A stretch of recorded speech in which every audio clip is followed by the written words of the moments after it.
Welcome to ACL Hot Minute with me, Mick Hughes, episode number 4, coming to you live from my living room. My daughter chose this pretty cool art piece today. It's a whole heap of cartoon skiers going down a mountain to celebrate the Winter Games. So I hope you've been enjoying it as much as what we have here at Hughes HQ.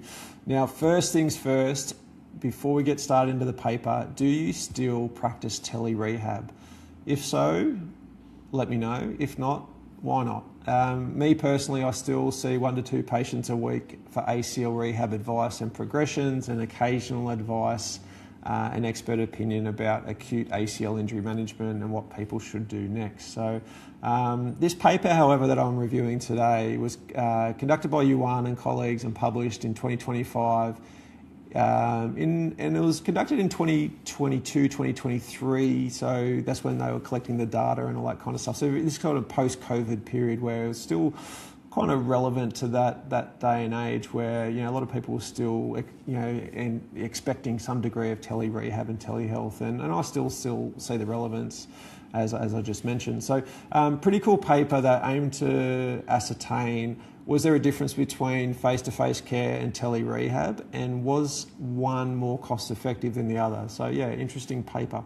The authors randomised 68 participants to either getting face-to-face ACL reconstruction rehab or telerehab delivered by an app.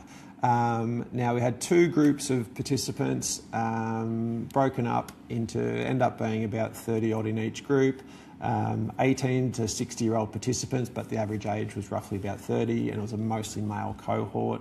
They both did a standard rehab, regardless of if it was telerehab or if it was face-to-face. They both did the same exercises over that 12-week period, and there was nice physio input to progress things over time in both groups as well. So the authors did control that quite nicely. Now, the protocols of what the participants did are going to be in the full free text paper that I provide in the link underneath this video. So feel free to check out some of the details there about what they did.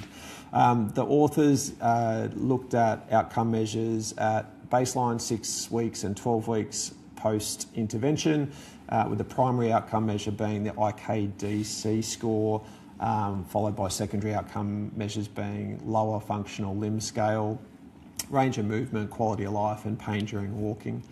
As I said before, both groups received care 3 to 4 times a week. It was just that the delivery was very different. Now, the face-to-face group did their sessions in 30-minute blocks, 3 to 4 times a week over 12 weeks. The telerehab group, their delivery was set by the physiotherapist, and they were given daily tasks, progress tracking, and a formal exercise program that they conducted. Now, the same thing with the face-to-face group. They were given some extra homeworks and some daily tasks as well. So once again, everything was standardised. One group didn't do better because they did more, or one didn't do as good because they did less. Everything was standardised nicely across the way.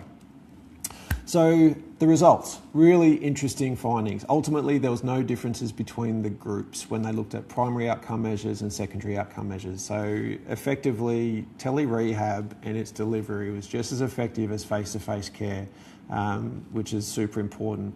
The biggest finding, though, was the cost. So huge differences in cost. Now, the authors presented in Chinese Yuan.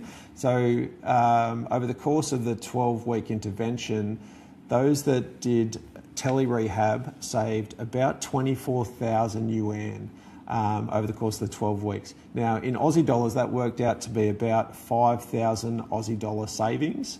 For our US friends, it worked out to about a $4,000 US savings, and for our friends over in the UK, it worked out to be about £2,500 saved, which were significant findings considering that both groups had the same result and they got the same outcomes over the course. So definitely a cost-effective way of getting high-quality ACL care and huge savings here. So for me, some little takeaways here and just a couple of reminders that even though they're really nice findings, there's no differences between the groups, it does really focus on that first 12 weeks. And it's quite surprising. I think some people would have an expectation that after an ACL reconstruction, they need to go into a physio face-to-face. And I'm not here to kill anyone's practice by any means, but I think what it does is it does highlight the fact that people who can't get into the physio clinic face-to-face, more than once a week or twice a week, it does provide them a really nice avenue to be able to sort of get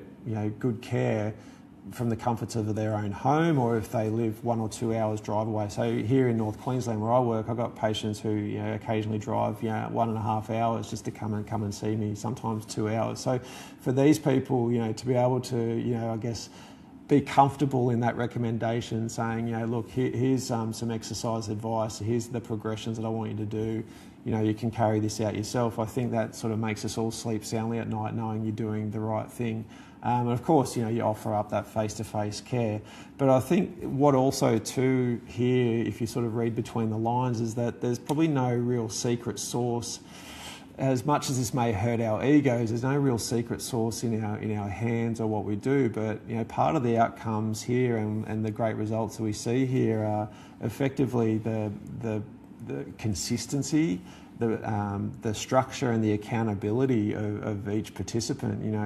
That's what was really neat and tidy here. There was a consistent trend of 3 to 4 sessions a week of exercise over that 12 weeks, and the fact that they got them done in both groups meant that both groups were getting good outcomes. So I think outside of not having an app or a formal technology-based software, even I find the benefits of text messages. You can send videos via WhatsApp or other group messaging services. You can even daily emails, phone calls. All these things can still provide really good way to deliver good expert care. So and it can go a long way.